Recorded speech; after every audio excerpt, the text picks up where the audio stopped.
Hello and welcome to Rohila commerce academy. आज की class में हम डिबेंचर का टॉपिक डिस्कस करेंगे। डिबेंचर्स फर्स्ट पार्ट है आपका आज की क्लास का, ये इशू ऑफ डिबेंचर्स। इसमें हमें पहले पता होना चाहिए कि डिबेंचर्स होता क्या है। डिबेंचर क्या है? एक आपके पास सर्टिफिकेट है जो डिबेंचर होल्डर को ये राइट देता है कि at the time of expiry of a specified period उसके डिबेंचर्स की पेमेंट की जाएगी और अप टू दैट टाइमिंग उसको इंटरेस्ट की पेमेंट मिलेगी। तो वही आपका डिबेंचर सर्टिफिकेट भी कहलाता है। तो डिबेंचर क्या है? डिबेंचर आपका लोन की तरह ट्रीट किया जाता है। अगर कोई पर्सन आपकी कंपनी के शेयर्स को परचेज करेगा तो वही पर्सन शेयर होल्डर कहलाएगा। बट जब कोई पर्सन आपकी कंपनी के डिबेंचर्स को परचेज करेगा तो वो पर्सन डिबेंचर होल्डर कहलाएगा। अब डिबेंचर में और शेयर में फर्क क्या है कि डिबेंचर जो पर्सन परचेज करेगा वो डिबेंचर होल्डर्स कहलाएगा, जो पर्सन शेयर परचेज करेगा वो शेयर होल्डर कहलाएगा। अच्छा, शेयर होल्डर्स को वोटिंग राइट होता है कंपनी की मीटिंग में, जबकि डिबेंचर होल्डर्स को कोई वोटिंग राइट नहीं होता। डिबेंचर होल्डर्स को अपना फिक्स रेट से इंटरेस्ट मिलता है, जबकि डिबेंचर होल्डर्स को शेयर होल्डर्स को डिविडेंड मिलता है। तो ये कुछ डिफरेंस है इनके में, और भी है। तो डिबेंचर क्या है? डिबेंचर आपका एक सर्टिफिकेट है जो उस पर्सन को राइट देगा कि एक स्पेसिफाइड पीरियड के टाइम पर, at the end of a specified period, he has to right to redeem his debentures and up to that timing he has the right to receive the interest of that amount. And आपके पास एक bond होता है। Bond भी आपका debenture की तरह ही माना जाता है, उस पर कोई स्पेसिफाइड इंटरेस्ट रेट नहीं होता। तो वो डीप डिस्काउंट रेट होंगे या जीरो कूपन बॉन्ड होंगे आपके पास। तो ये आपका डिबेंचर की तरह ही माना जाता है, लोन का पार्ट ही माना जाता है ये भी, बट इस पर कोई इंटरेस्ट रेट स्पेसिफाइड नहीं होती है। तो अब हम जानते हैं, डिस्कस करते हैं कि आपके पास डिबेंचर्स की टाइप क्या क्या है। तो फर्स्ट ऑफ ऑल मेरे पास है debenture security point of view से। तो सिक्योरिटी पॉइंट ऑफ व्यू से आपके पास डिबेंचर्स होंगे सिक्योर्ड एंड अनसिक्योर्ड। जिन डिबेंचर्स को आपने किसी चार्ज के ऊपर, कंपनी की असेट पर किसी चार्ज के ऊपर आपने इशू किया है, यानी जिनके ऊपर सिक्योरिटी है किसी न किसी असेट की, तो वो आपके पास सिक्योर डिबेंचर्स कहलाते हैं। और जिन डिबेंचर्स को आपने किसी भी असेट की सिक्योरिटी पे इशू नहीं किया वो आपके अनसिक्योर्ड डिबेंचर्स कहलाएंगे। सिक्योरिटी का मतलब ये है कि अगर आप पर्सन्स को उनके डिबेंचर्स की पेमेंट नहीं करोगे तो वो पर्सन आपकी कंपनी की उस असेट को जो इसकी सिक्योरिटी के अंडर है उसको बेचकर अपना पैसा रिसीव कर सकते हैं। तो ये है आपके secured and unsecured debentures. Next one है आपके पास रिडम्पशन पॉइंट ऑफ व्यू से। रिडम्पशन पॉइंट ऑफ व्यू से क्या होगा? रिडीमेबल और इरिडीमेबल। जिन डिबेंचर्स को आप एक स्पेसिफाइड टाइम के एंड पर पेमेंट करते हो, यानी जिनका टाइम पीरियड फिक्स होता है, after the end of that time period अगर आप डिबेंचर्स को पेमेंट करते हो तो वो रिडीमेबल डिबेंचर्स कहलाते हैं। और जिनका कोई फिक्स टाइम नहीं होता उनको कंपनी के लिक्विडेशन पर,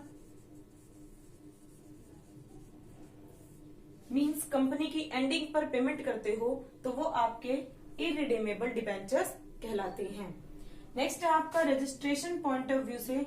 रजिस्ट्रेशन पॉइंट ऑफ व्यू से डिबेंचर्स क्या होते हैं आपके? जिनको कंपनी के रजिस्टर में लिखा जाता है by the name of the debenture holder. और अगर कोई पर्सन उस डिबेंचर्स को ट्रांसफर करना चाहता है किसी सेकंड पर्सन को, तो उसको थ्रू रजिस्टर ही उसको ट्रांसफर करना पड़ेगा, उसका प्रॉपर रिकॉर्ड मेंटेन किया जाएगा। तो वो आपका रजिस्टर्ड डिबेंचर कहलाता है जिसका प्रॉपर रिकॉर्ड मेंटेन किया जाता है। नेक्स्ट है आपका बेरर डिबेंचर। बेरर डिबेंचर वो होता है जिसको मियरली बाय ट्रांसफर आप उस पर्सन को ट्रांसफर कर सकते हो, आपको किसी रिकॉर्ड को मेंटेन करने की नीड नहीं है। नेक्स्ट है आपका convertibility point of view. Convertibility point of view से आपके पास दो टाइप के डिबेंचर्स हैं, कन्वर्टिबल और नॉन कन्वर्टिबल। अब कन्वर्टिबल, जैसे हमने प्रेफरेंस शेयर्स की टाइप पढ़ी थी वीडियो में, मैं उसकी डिस्क्रिप्शन भी डाल दूंगी, यहाँ पर देख लेना आप। जैसे हमने प्रेफरेंस शेयर्स की टाइप पढ़ी थी ऐसे आपके डिबेंचर्स की टाइप है कन्वर्टिबल, जिसको आप चेंज कर सकते हो नए डिबेंचर्स में, या आप शेयर्स में कन्वर्ट कर सकते हो उनको। तो अगर उनको आप किसी चीज में कन्वर्ट कर सकते हो वो आपके कन्वर्टिबल डिबेंचर कहलाएंगे, और जिसको आप कन्वर्ट नहीं कर सकते वो आपके नॉन कन्वर्टेबल डिबेंचर्स कहलाएंगे।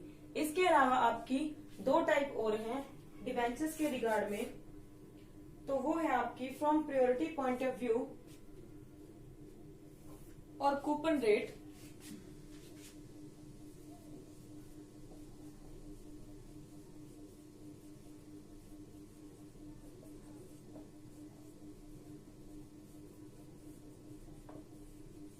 From priority point of view से आपका एक होगा फर्स्ट डिबेंचर, एक होगा आपका सेकंड डिबेंचर।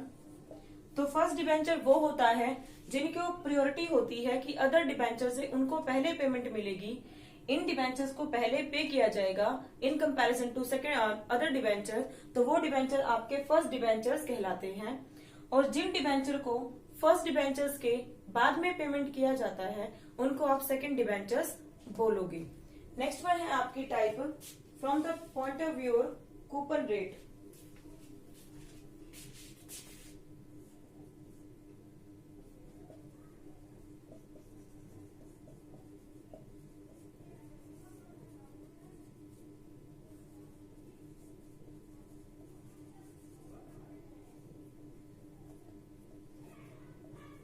तो वो आपके दो टाइप के डिबेंचर कहलाएंगे, एक होगा आपका स्पेसिफाइड कूपन रेट,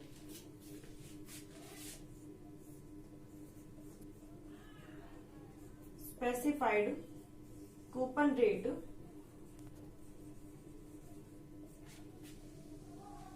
और नेक्स्ट होगा आपका zero coupon rate, zero coupon rate. तो from the point of view of coupon rate आपका स्पेसिफाइड कूपन रेट वो होगा जहां पर उस पर specified rate of interest fix हो। सपोज मैंने डिबेंचर्स इशू किए 10% डिबेंचर्स, 5% डिबेंचर, तो जिस पर डिबेंचर रेट फिक्स हो पहले ही, तो वो आपकी स्पेसिफाइड कूपन रेट कहलाती है। और जहां पर आपके पास कोई डिबेंचर रेट फिक्स ना हो, हम उसको बाद में सेट करते हैं, या कोई रेट हमने फिक्स नहीं कर रखी है, तो वो आपका जीरो कूपन रेट कहलाता है। इसमें जितना आपका डिबेंचर का इशू प्राइस होता है और जो उसका फेस वैल्यू होती है, उसके बीच के डिफरेंस को हम उस टाइमिंग गैप के लिए इंटरेस्ट मानते हैं जब तक उसकी पेमेंट नहीं की जाती है। तो ये आपका जीरो कूपन रेट डिबेंचर होता है। तो ये आपकी सारी की सारी टाइप्स थी डिबेंचर्स की। अब बात करते हैं हम कि उनको आप इशू कैसे करते हो। इशू की आपकी दो टाइप है डिबेंचर्स की, लमसम पेमेंट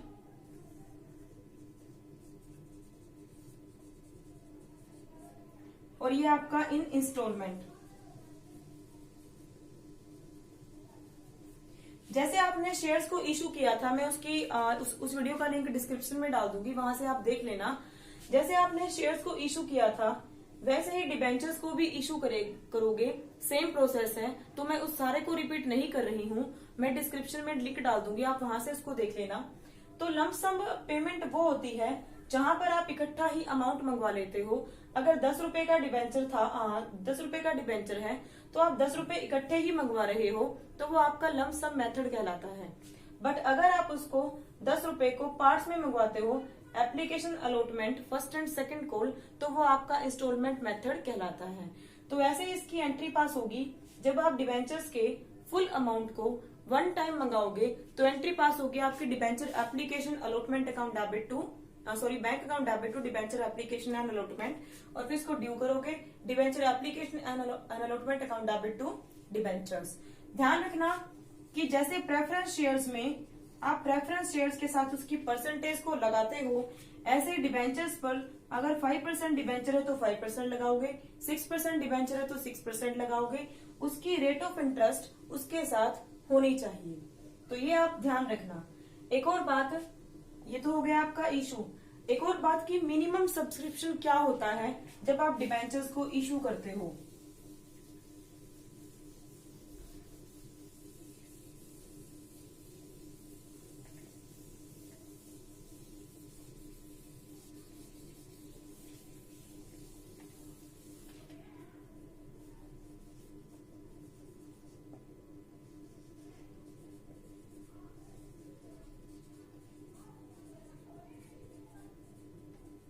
मिनिमम सब्सक्रिप्शन जब आप शेयर्स को इशू करते हो और जब आप डिबेंचर्स को इशू करते हो, मिनिमम सब्सक्रिप्शन होता है वो मिनिमम अमाउंट जो आपको शेयर्स या डिबेंचर्स को इशू करने से पहले पब्लिक से रिसीव करना कंपलसरी है। तो आपको, अगर आप शेयर्स को इशू करते हो, डिबेंचर्स को इशू करते हो, तो कंपनीज एक्ट 2013 ये कहता है, कंपनीज एक्ट 2013 ये कहता है कि जब भी आप शेयर्स को इशू करोगे तो जितने के शेयर्स आप इशू करना चाहते हो उसका कम से कम 90% आपके पास सब्सक्रिप्शन का अमाउंट आ जाना चाहिए। सपोज अगर 1 लाख रुपए आप कैपिटल इशू करते हो तो इसका 90% आपके पास पैसा आना चाहिए। उसी केस में आप शेयर्स को इशू कर पाओगे। और इन केस डिबेंचर्स इशू करना चाहते हो तो ये रेट आपकी थोड़ी कम कर दी गई है, 75%। तो आपके पास मिनिमम सब्सक्रिप्शन का 75% तक अमाउंट आना चाहिए, तब आप डिबेंचर्स को इशू करोगे, अदरवाइज आप डिबेंचर्स को इशू नहीं कर सकते। तो इस चीज को ध्यान में रखना, ये आपकी 1 मार्क्स में भी इम्पोर्टेंट है कि आपके पास मिनिमम सब्सक्रिप्शन का अमाउंट कितना होना चाहिए। तो आप क्वेश्चन कर लेना जहां तक आपके बनते हैं इशू डिबेंचर्स तक के, कि इंस्टॉलमेंट में कैसे इशू किया, अंडर सब्सक्रिप्शन क्या है, कैसे आप डिबेंचर्स को इशू करते हो। नेक्स्ट क्लास में हम करेंगे issue of debenture in consideration other than cash. ये हमारा होगा नेक्स्ट टॉपिक नेक्स्ट क्लास का। तो मेरी वीडियो को लाइक करें, शेयर करें एंड सब्सक्राइब करें and thank you for watching.